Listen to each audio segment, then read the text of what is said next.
सरिता अपनी बहू नीलम से बात करते हुए कहती है। अरे बहू, वो तुम्हारी दूर की मौसी है ना, शारदा मौसी। हाँ है, तो क्या हुआ माँ जी? उनकी बहू है ना, वो माँ बनने वाली है। मैं ये सोचकर परेशान हूँ कि उनके पास इतना सब कुछ है, पैसा है, सुख सुविधा है, लेकिन फिर भी वो अपनी बहू का ध्यान नहीं रख पाती। तो क्या हुआ माँ जी? सबका एक जैसा नहीं होता है। और वैसे भी आप परेशान मत हो, मेरा ध्यान आप वैसे भी इतना रखती हो। अगर मैं भी गर्भवती हो गई तो आप और भी ज्यादा ध्यान रखोगी मेरा।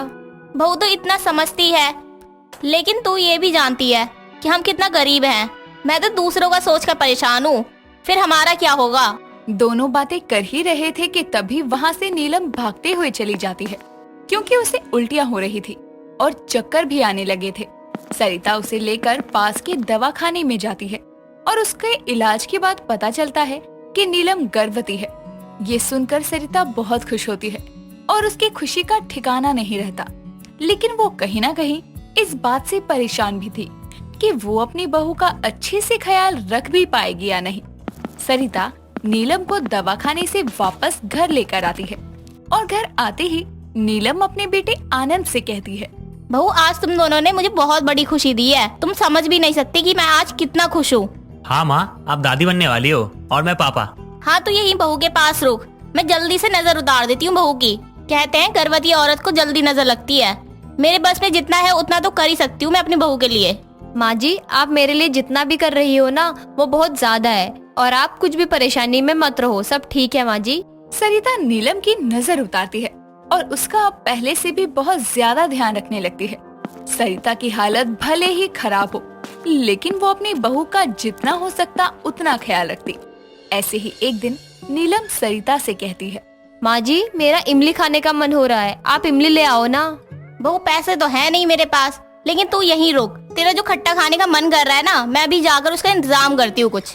माँ जी रहने दो, मेरा मन नहीं है अब, आप कुछ मत करो। अरे ऐसे कैसे रहने दे? तुझे इमली खाने का मन कर रहा है ना, खट्टा खाना है ना तुझे। रुक, मैं भी लाती हूँ तेरे लिए। सरिता वहाँ से नीलम के लिए हाथों का बनाया नींबू का अचार लेकर आती है और नीलम को देते हुए कहती है, बहू ये खा और बता कि कैसा बना है। मुझे पता था कि तेरे को खाने का मन करेगा ये, इसलिए मैंने पहले ही बनाना शुरू कर दिया था और अब अच्छा बन भी गया होगा। ये ले खा ले, ये घर का बना है, तेरे लिए अच्छा ही होगा। हाँ माँ जी, ये तो बहुत अच्छा है, मैंने आज से पहले तो कभी ऐसे नहीं खाया ना। ये मेरी सास ने मुझे मेरी गर्भवती होने पे खिलाया था, बोला था कि बहुत अच्छा होता है, ये घर में बना होता है और स्वादिष्ट भी होता है, इसलिए स्वास्थ्य के लिए भी अच्छा होता है और मुंह का स्वाद भी बदल देता है। माँ जी, मुझे तो सच में यकीन नहीं हो रहा है, हमारे पास कुछ भी नहीं है, लेकिन फिर भी आप इतने अच्छे तरीके से मेरी इच्छा पूरी कर रही हो। सरिता इसी तरह नीलम की सारी इच्छा को पूरा करने में लगी रहती।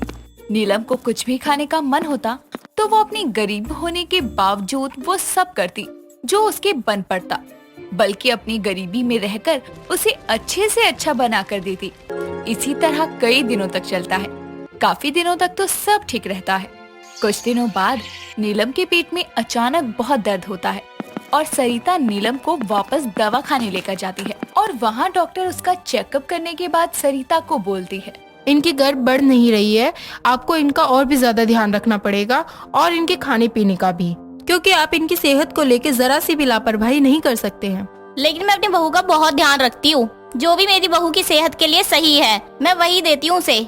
ऐसा नहीं होता है, आप उसे क्या दे रहे हो इस पे डिपेंड नहीं करता है, आपकी बहू का शरीर क्या ले पा रहा है उस पे डिपेंड करता है, क्योंकि आपको वो सब चीजें ही देनी है जो उनकी सेहत को अच्छा करे। मैं आपको एक डाइट चार्ट बनाकर दे देती हूँ, आप इन्हें ही वही सब देना। ठीक है। डॉक्टर सरिता को डाइट चार्ट बनाकर दे देती है और वो चार्ट देखकर सरिता और भी परेशान हो जाती है, क्योंकि डाइट चार्ट में जो भी था वो कैसे अपनी बहू को लाकर देगी। सरिता इसी सोच में रहती है और अपनी बहू को लेकर घर आती है। दोनों घर आए ही थे कि तभी वहाँ नीलम की माँ अनीता आती है और बोलती है, ये क्या है, आप मेरी बेटी का ऐसी हालत में भी ध्यान नहीं रख सकती हो क्या? या अपनी गरीबी में खुद जैसे मर रही हो, वैसे ही मेरी बेटी और उसके गर्भ में पल रहे बच्चे को भी गरीबी का स्वाद चखाकर ही मानोगी। बहन जी आप ये कैसे बोल रही हैं?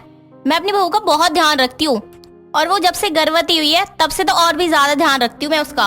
अगर आप ध्यान रखती तो आज ये हालत नहीं होती मेरी बेटी की। जहाँ आप इसके इलाज के लिए गई थी वो मेरी जान पहचान की थी, उसने मुझे सब बता दिया है। आप मेरी बेटी की ढंग से डाइट तक नहीं खिला सकती हो। हम गरीब हैं, लेकिन इसका मतलब ये नहीं है कि मैं अपनी बहू को भूखा रखती हूँ। मैंने तो पहले ही बोला था नीलम को कि अपनी पसंद के लड़के से शादी करेगी तो यही होगा, और अब देख लो यही हो भी रहा है। माँ मैं चुप हूँ, इसका मतलब ये नहीं है कि आप कुछ भी बोलती रहो। माँ जी मेरा बहुत अच्छे से ख्याल रखती है और ये तो होता रहता है। माँ जी अब मेरा बहुत ध्यान रखती है, आपको मेरी फिक्र करने की जरूरत नहीं है। बहू ऐसा नहीं बोलते, वो तुम्हारी माँ है, अब तक उन्होंने ही तुम्हारा ख्याल रखा है। अब तुम ऐसा बोल रही हो उन्हें तो कितना बुरा लग रहा होगा उन्हें। हाँ मैं तो दुश्मन हूँ ना तेरी, और सब तो तेरे लिए ही खड़े हैं जैसे। हाँ तो आप ऐसा क्यों बोल रही है जैसे मेरी सास की वजह से मेरी तबीयत खराब हुई है। ठीक है नहीं बोलती मैं, लेकिन अब से मैं भी यहीं रहूंगी ताकि इन गरीबों के पास जो नहीं है वो भी तुझे मिल सके। आप अपनी बेटी को लेकर निश्चय हो जाइए, हम उसका बहुत ध्यान रखते हैं। मैंने बोल दिया है मैं यहीं रहूंगी तो यहीं रहूंगी। अनीता भी अब अपनी बेटी के साथ वहीं रहने लग गई थी। अनीता के आने से सरिता का खर्चा भी बढ़ गया था, लेकिन अब हर समय अनीता सर पर खड़ी रहती कि उसकी बेटी को किसी चीज की कमी ना हो। ऐसा कई दिनों तक चलता है। सरिता गरीब होने के बावजूद अनीता को कोई शिकायत का मौका नहीं देती। ऐसे ही कई महीने निकलते हैं और धीरे धीरे नीलम की डिलीवरी का समय भी आता है। डिलीवरी का समय चल रहा था कि एक रात बहुत जोरों की बारिश होती है कि तभी नीलम के पेट में दर्द उठता है और नीलम अनीता और सरिता को बुला कर कहती है, माँ जी मेरे पेट में बहुत दर्द हो रहा है, लगता है बच्चे के आने का यही समय है, जल्दी से हॉस्पिटल लेकर चलो। बाहर तो बहुत बारिश हो रही है, ऐसे में तो बहू को बाहर ले जाना खतरे से खाली नहीं है। एक तो तुम लोग रहते भी ऐसी जगह हो जहाँ किसी को बुलाया भी जाए तो आने में सालों लगा देगा। अब क्या होगा मेरी बेटी का? अब हमारे पास ज्यादा समय नहीं है, हमें कुछ तो करना पड़ेगा वरना बहुत ज्यादा दिक्कत हो सकती है। लेकिन हम कैसे करेंगे, हमें तो कुछ भी नहीं पता है। तो कोई बात नहीं ना, मैं हूँ ना, मुझे इन सब चीजों की बहुत जानकारी है, मैं करूँगी ना। जो मैं बोल रही हूँ वो सारी चीजें ला के दो मुझे बस।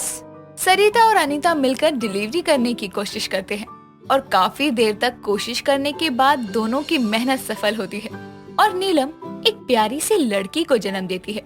और जन्म देने के बाद नीलम अनीता और सरिता से कहती है, माँ देखा आपने मेरी सास को, अपनी गर्भवती बहू के लिए उन्होंने वो सब किया जो शायद आप भी नहीं कर सकती। आज इनकी वजह से ही मेरा बच्चा सही सलामत इस दुनिया में आया है। हाँ मुझे लगा कि पैसे से ही सब हो सकता है, लेकिन यहाँ गरीब होने के बाद भी इन्होंने सब आसानी से संभाल लिया।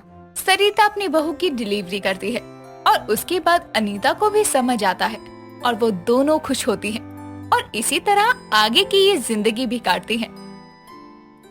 नीलम को शुरू से ही चाइनीज खाने का बहुत शौक था, इसीलिए वो दिन भर चाइनीज खाने के वीडियो देखती रहती। एक दिन जब वो ये वीडियो देख रही थी तभी उसकी सास उसे कहती है, बहू ये तो पूरा दिन क्या देखती रहती है, तुझे कोई और काम नहीं है क्या? इसमें बुराई क्या है, मैं तो चाइनीज खाना बनाना ही सीख रही हूँ। क्यों तुझे क्या अपनी चाइनीज खाने की दुकान खोलनी है क्या? चाइनीज बेचना चाहती है क्या? अरे वाह माँ जी, वैसे ये तो आपने बहुत अच्छा आइडिया दिया है। मैं भी अपनी एक चाइनीज की दुकान खोल सकती हूँ, कुछ पैसे हाथ में आएंगे। ये तू क्या कह रही है बहू, अब तू सड़क पर जाकर चाइनीज बेचेगी, लोग क्या बोलेंगे? अरे माँ जी यही बोलेंगे, वो देखो वीना की बहू चाइनीज बेच रही है, इसके हाथ से बनी चाइनीज एक नंबर की होती है।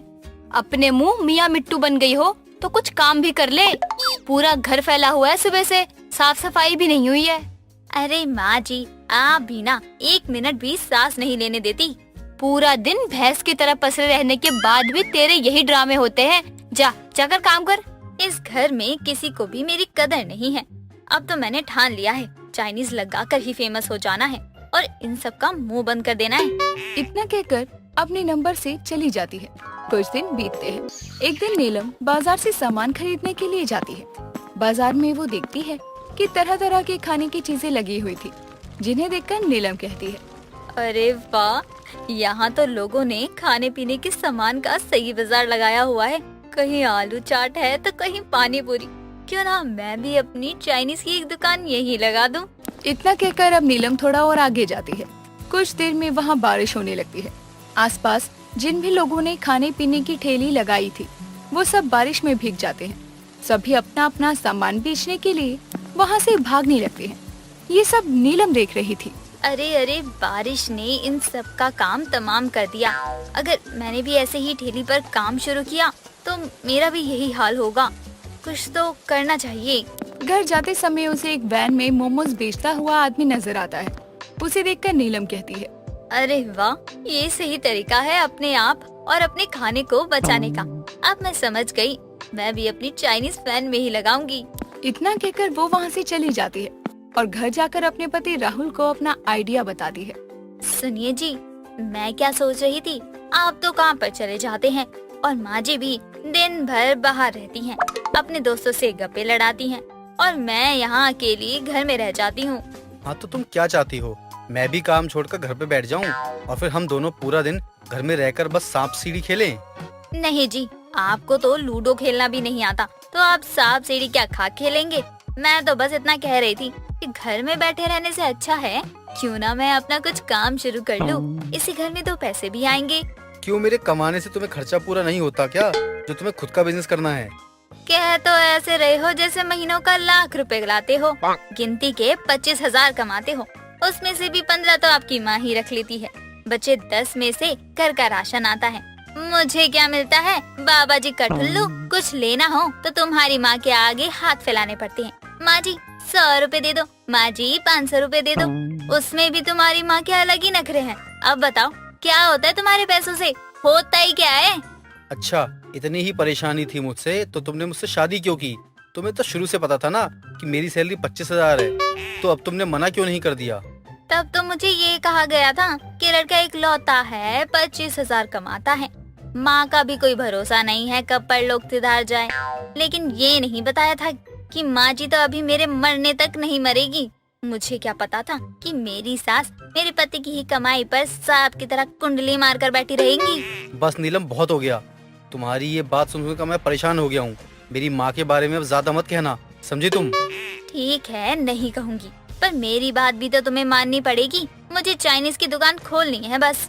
ठीक है, तुम्हें जो करना है वो करो, लेकिन इस काम के लिए मैं तुम्हें 1 पैसा तक नहीं देने वाला हूँ। इतना कहकर अब राहुल वहाँ से चला जाता है। उसकी जाने के बाद नीलम परेशान हो जाती है और कहती है, क्या करूं, अब तो राहुल जी भी मुझसे नाराज हो गए, वही पैसे नहीं देंगे, अपना चाइनीज का काम कैसे चालू करूं, कुछ तो करना ही होगा। इतना कहकर अब वो अपनी सास के कमरे में जाती है, जहाँ जाकर तकिए के नीचे रखी अलमारी की चाबी को उठाती है और उससे वीणा की अलमारी खोलती है, जिसमें बहुत सारे पैसे रखे थे। उसे देखकर नीलम की होश उड़ जाती है। हाय राम, यहाँ तो पैसों का ढेर लगा है और वहाँ मेरी कंजूस सास मुझे पाई पाई देने के लिए तरसा देती है। अब तो कुछ करना ही पड़ेगा। इतना कहकर अब नीलम अपनी सास की तिजोरी से कुछ पैसे निकाल लेती है और वहाँ से चली जाती है और कमरे में आकर बहुत खुश भी थी और घबरा रही थी। वैसे माँ जी को कोई फर्क नहीं पड़ेगा अगर उनकी अलमारी से कुछ पैसे कम भी हो गए तो, लेकिन अगर माँ जी को पता चल गया कि उनकी अलमारी से पैसे मैंने निकाले हैं ना, तो वो मुझे घर से बाहर ही कर देंगी। क्या बहाना बनाऊं? ऐसा करती हूँ कि माँ जी से कह दूंगी कि ये पैसे मेरी माँ ने मुझे दिए हैं, तो उन्हें कुछ पता नहीं चलेगा। इतना कहकर अब वहाँ से नीलम बाजार चली जाती है और चाइनीज बनाने का सारा सामान ले आती है। ये लाते हुए उसे वीणा देख लेती है और कहती है, नीलम, ये सब क्या लेकर आई है बाजार से और तेरे पास पैसे कहाँ से आए? माँ जी, ये चाइनीज बनाने का सामान है और ये पैसे ना मुझे मेरी माँ ने दिए थे। क्या कहा? तेरी माँ ने दिए थे? तेरी माँ कब से पैसे देने लगी? शादी में तो उनसे एक फूटी कौड़ी नहीं निकली दहेज में देने के लिए, अब इतने सारे पैसे कहाँ से आ गए? कैश नहीं दिया तो क्या हुआ, दहेज में सामान तो दिया था ना। और ये जो साड़ी पहनकर आप मटक मटक कर चलती है ना, भूलिए मत, ये भी मेरी माँ ने ही दी है। बस बस, बहुत है इतना। अब ये बता, तो अकेली संभालेगी कैसे? और इतने पैसे कहाँ से आएंगे रोज रोज? क्योंकि मैं तो तुझे 1 पैसा नहीं दूंगी अपने पास से। मेरी माँ ने मुझे इतने पैसे दिए हैं कि मैं अपना काम आराम से शुरू कर सकूं। इतना कहकर अब नीलम वहाँ से चली जाती है। उसके जाने के बाद वीणा को उस पर शक होने लगता है। कुछ तो गड़बड़ है। जिस माँ ने आज तक अपनी बेटी को 1 रुपया नहीं दिया, उसने आज इतने सारे पैसे कहाँ से दे दिए? इसका पता तो लगाना ही पड़ेगा। एक दिन और बीत जाता है और अगली सुबह नीलम एक वैन भी खरीद लेती है, जिसे देखकर राहुल और वीणा हैरान हो जाते हैं। अरे बहू, ये वैन किसकी चुरा लाई तू? माँ जी, चुराई नहीं है, ये वैन मेरी है। इसमें ही तो मेरी शुरू होगी चाइनीज की दुकान। हे भगवान, अब ये लड़की पता नहीं क्या बवाल करने वाली है। मुझे तो कुछ समझ नहीं आ रहा। अब नीलम अपनी वैन वाली चाइनीज की दुकान लेकर तैयार हो जाती है और बाजार निकल जाती है। नीलम की वैन पर लिखा हुआ था कि वैन में चाइनीज बेचने वाली बहू। ये अतरंगी नाम देखकर उसकी चाइनीज खरीदने के लिए बहुत सारे लोग आते हैं और ऐसे ही धीरे धीरे चाइनीज बिकनी शुरू हो जाती है। वहीं लोगों को भी ये चाइनीज बहुत पसंद आती है और जब वो घर आती है तो उसे देखकर उसकी सास कहती है, क्यों आ गई ना खाली हाथ? कमाया नहीं ना एक भी ढेला, बस फालतू का पैसा उड़ाना है महारानी को। नहीं माँ जी, आज तो बहुत अच्छी कमाई हुई है। लोग बहुत खुश हो रहे होंगे मेरी हाथ की बनी चाइनीज खाकर। थोड़ी चाइनीज मैं बचा कर भी लाई हूँ आपके लिए। इतना कहकर अब नीलम अपनी सास को भी चाइनीज खिलाती है और वो खाकर वीना को बहुत मजा आता है। अरे वाह बहू, तेरी ये चाइनीज टी सच में बहुत अच्छी है। मुझे लगा था कि तू पता नहीं क्या बवाल बनाने वाली है, पर ये तो बढ़िया है। तभी तो माँ जी मैंने वैन वाली चाइनीज की दुकान लगाई है। और सच बताऊं तो इसके लिए मैंने पैसे भी आपकी तिजोरी से निकाले थे। हाय राम, मेरे पैसे। मधु एक सुंदर और सुशील लड़की थी जो कि अपनी माँ और पिता के साथ रहती। उसके पिता हलवाई थे तो उनके घर खाने की कोई कमी नहीं रहा करती और मधु सारा दिन बस खाया करती। उसको अक्सर गैस की समस्या रहती जिससे उसकी माँ सुमन भी बहुत ज्यादा परेशान थी। एक दिन जब दोपहर के समय सुमन और मधु सो रहे थे तो मधु सोते सोते एक बदबूदार पाद मारती है जिसकी बदबू से सुमन की नींद टूट जाती है और वो सोती हुई मधु को एक थप्पड़ लगा देती है। बेशरम, तुझे कितनी बार बोला है जब भी पाद आए तो बाथरूम में जाया कर। मेरी नींद खराब कर दी। जब देखो किसी जानवर की तरह ठूसती रहेगी और निकालती रहेगी। माँ सोने दो ना, एक बार मैं सोकर जाग जाऊं, उसके बाद आप मुझे सुनाती रहना। अभी नींद आई है, सोने दो। मैं भी देखती हूँ कि तू मेरी नींद खराब करके आखिर सोएगी कैसे। सुमन ये कहती है और उसके बाद टेबल पर रखा जग का पानी उठाकर मधु के ऊपर पलट देती है और मधु भीग जाती है। ऐसे ही दिन बीतते हैं और मधु अपने खाने की आदत को जारी रखती है।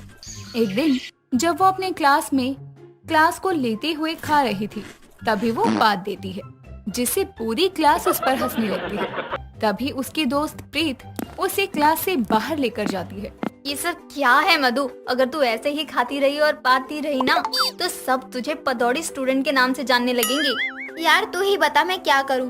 मैं कितना कम खाने की कोशिश करती हूँ लेकिन मेरे खाने पर मेरा कंट्रोल ही नहीं होता है। तो डॉक्टर को दिखा ले, पर ये आदत छोड़ वरना तेरा वो क्रश पंकज तुझसे बात करना तो दूर तुझे देखेगा भी नहीं। अच्छा हुआ कि वो आज कॉलेज नहीं आया और उसको इस बारे में पता नहीं चला। हाँ यार तू सही कह रही है। मैं वादा करती हूँ अब से मैं अपने खाने और पादने की अपनी इस आदत पर अच्छे से ध्यान दूंगी। मधु ये कहती है और अपनी ये बात अपनी माँ को भी बताती है जिसे सुनकर सुमन भी बहुत खुश हो जाती है और मधु को उबला हुआ खाना खाने को देने लगती है। मधु को इन सब चीजों से तकलीफ तो बहुत होती है लेकिन फिर भी वो एडजस्ट करती है। एक दिन जब वो कॉलेज जाती है तो उसका क्रश पंकज खुद उसके पास आता है। क्या बात है मधु, डाइट वाइट कर रही हो क्या? बड़ी फिट लग रही हो आजकल। नहीं तो मैं और डाइट। उसने इतना बोला था कि तभी मधु को फिर से पाद आने लगता है और वो उसे रोकने की कोशिश करती है और अपना मुंह फुला लेती है और उसका फुला हुआ मुंह देखकर पंकज को अजीब लगता है। ये क्या, तुम मुझसे मुंह फुलाकर बात कर रही हो? तुमको बात नहीं करनी तो मुझे बता दो, मैं चला जाऊंगा, लेकिन मुझे देखकर ऐसे मुंह तो मत फुलाओ। पागल लड़की। पंकज ये कहकर वहाँ से चला जाता है और मधु ये सब देखकर उदास हो जाती है और तुरंत अपनी दोस्त प्रीत के पास जाती है जो कि कैंटीन में समोसा ठूस रही थी। मधु उसके पास बैठकर उसके हाथों से समोसा छीन कर खाने लगती है। पागल लड़की, ये क्या कर रही है तू? तू तो डाइट पर है ना, फिर ये समोसे क्यों खा रही है? समोसे नहीं खाऊंगी अगर तुम मुझे जहर लाकर दे दे तो। यार मेरी जिंदगी झंड हो गई है। एक हलवाई की बेटी होने पर भी मैंने पंकज के लिए बाहर का खाना छोड़ा, लेकिन उसके सामने मुझे गैस होने लगी और मैंने पाद रोकने के लिए मुंह फुला लिया और उसको लगा मैं उसे देखकर मुंह फुला रही हूँ। यार ये तो स्यापा हो गया। अब तू क्या करेगी? चल कुछ सोचते हैं। प्रीत कुछ सोचती है कि तभी उसके दिमाग में एक तरकीब आती है। हाँ याद आया, 2 दिन बाद तेरा जन्मदिन है ना, तू पंकज को वहाँ क्यों नहीं बुलाती? इससे उसको समझ आ जाएगा कि तू उसे पसंद करती है। तुम दोनों को कुछ टाइम साथ में बिताने को भी मिल जाएगा। वाह बेटे की जान, ये हुई ना बात। तभी तो तू मेरी दोस्त है, क्योंकि तू सबसे मस्त है यार। मधु ये कहकर उसकी प्लेट का दूसरा समोसा भी खा जाती है। और अगले दिन मधु जाकर पंकज को अपने घर जन्मदिन पार्टी में आने के लिए इनवाइट करती है और पंकज जवाब देता है। हाँ हाँ, क्यों नहीं, मैं जरूर आऊंगा। वैसे मुझे केक, सजावट, बलून बहुत पसंद है, तो अच्छे से घर सजाना। Okay, bye. पंकज ये कहकर चला जाता है और अगले दिन मधु अपने घर में तरह तरह के बलून सजाने के लिए लेकर आती है, लेकिन उनके पास बलून में हवा भरने की मशीन नहीं थी और प्रीत थक जाती है। यार मैं तो थक गई, अब मेरे बस की नहीं है। ऐसी बात मत करना यार, तू तो जानती है माँ को अस्थमा है और पापा काम पर हैं। ऐसे में तू मेरी मदद नहीं करेगी तो कौन करेगा। ना बाबा ना, अब और हवा भरी तो मैं चक्कर खा के गिर जाऊंगी। मेरा तो मुंह ही दुख रहा है और मेरे शरीर में तेरी जितनी गैस नहीं है कि मैं इन गुब्बारों को और भर सकूं। ये कहकर प्रीत वहाँ से चली जाती है और मधु उदास हो जाती है। यार अब मैं ये गुब्बारे कैसे फुलाऊं? तभी उसे प्रीत की जाते वक्त कही हुई बात याद आती है। ना बाबा ना, अब और हवा भरी तो मैं चक्कर खा के गिर जाऊंगी। मेरा तो मुंह ही दुख रहा है और मेरे शरीर में तेरी जितनी गैस नहीं है कि मैं इन गुब्बारों को और भर सकूं। अरे वाह, मैं अपनी गैस से भी तो इन गुब्बारों को फुला सकती हूँ ना। मधु ये कहकर उठती है और बहुत सारे खाने का सामान लेकर आती है और भर भर कर खाने लगती है, जिससे उसे गैस होती है। और फिर जब उसे पाद आता है तो वो पाद देती है और उस हवा को गुब्बारे में भर देती है। ऐसे ही खाते खाते और पाते पाते वो बहुत सारे गुब्बारे फुला लेती है और उनको सजा कर थक कर सो जाती है। अगले दिन उसकी माँ उसे जन्मदिन विश करती है। हाय मेरी बच्ची, जन्मदिन की बधाई हो। लेकिन एक बात बता, आज तो इतनी मोटी क्यों लग रही है? वो माँ, मैं चल छोड़, आज मैंने तेरे लिए प्यार से छोले पूरी बनाई है। मधु नीचे आती है और अपनी माँ का दिल रखने के लिए छोले पूरी खा लेती है। और शाम को सब पार्टी में आते हैं, लेकिन मधु को तो बस पंकज का इंतजार था। कुछ देर बाद पंकज एक बड़ा सा टेडी लेकर आता है। उसे देखकर मधु का चेहरा चमक जाता है। पंकज, तुम आ गए। मुझे लगा था तुम आ ही नहीं पाओगे। तुमने इतने प्यार से बुलाया था तो मैं कैसे नहीं आता। बाय द वे, तुमने घर बहुत अच्छा सजाया है। इतने गुब्बारे फुलाने से तो तुम्हारा मुंह दर्द हो गया होगा ना। तुम वो सब छोड़ो, आओ ना, सबसे मिलवाती हूँ तुमको। मधु पंकज को सबसे मिलवाती है और कुछ देर में केक कट होता है। पंकज कुछ देर बाद मधु को अकेला पाकर उसके पास एक दिल की शेप का गुब्बारा लेकर जाता है, जो कि मधु ने ही अपने पाद से फुलाया था। मधु, मैं तुमको ये बताना चाहता था कि मैं तुमसे बहुत। पंकज ने इतना बोला ही था कि उसके हाथ का गुब्बारा फट जाता है और उसमें से पाद की बदबू आती है। ओ जीसस, ये क्या है? वो पंकज, ये गैस के गुब्बारे है ना, इसलिए बदबू आ रही है। यू, अरे गैस के गुब्बारे तो मार्केट में भी मिलते हैं, और इसकी बदबू तो सच में गैस की बदबू जैसी थी। वो सब छोड़ो ना, ये बताओ तुम मुझसे क्या कहने वाले थे? बोल दे यार, मैं भी तो तुझसे प्यार करती हूँ। तेरे लिए पाद पाद के मैंने कितना खाना ठूस लिया है। वो मैं ये कह रहा था कि मैं तुमसे अपने पंकज ने फिर इतना बोला था कि बर्थडे पार्टी में खेलते हुए कुछ शरारती बच्चे घर में लगे गुब्बारों को फोड़ने लगते हैं, जिससे पूरी पार्टी में बदबू फैल जाती है। कुछ जवान तो अपनी जान बचाकर भाग जाते हैं, लेकिन बूढ़े वहीं बेहोश हो जाते हैं। पंकज भी बेहोश हो चुका था। मधु को अपने पाद की आदत थी, इसीलिए वो बदबू को सहकर घर के सब दरवाजे खोल देती है और कुछ देर में बदबू निकल जाने के बाद सब नॉर्मल हो जाता है और पंकज को भी होश आता है। मैं कहाँ हूँ? ये भी मुझे क्या हुआ? सब लोग कहाँ गए? सब लोग पादने, मेरा मतलब भाड़ में। तुम बताओ ना, क्या कह रहे थे? मैं तुमसे ये कहना चाहता हूँ मधु कि एक्चुअली मैं तुमसे अपने प्यार के बारे में बात करना चाहता हूँ। हाँ बोलो ना। मैं तुम्हारी सहेली प्रीत से बहुत प्यार करता हूँ। हाँ, ये बात अलग है, कभी कह नहीं पाया। मैं चाहता हूँ कि तुम उससे मेरे बारे में बात करो। पंकज की ये बात सुनकर मधु को गुस्से के साथ साथ पाद भी आता है, लेकिन इस बार वो अपना पाद नहीं रोकती और पाद देती है और पंकज फिर से बेहोश हो जाता है। मधु ने पाद के इतने प्यार से गुब्बारे फुलाए और सब बर्बाद हो गया।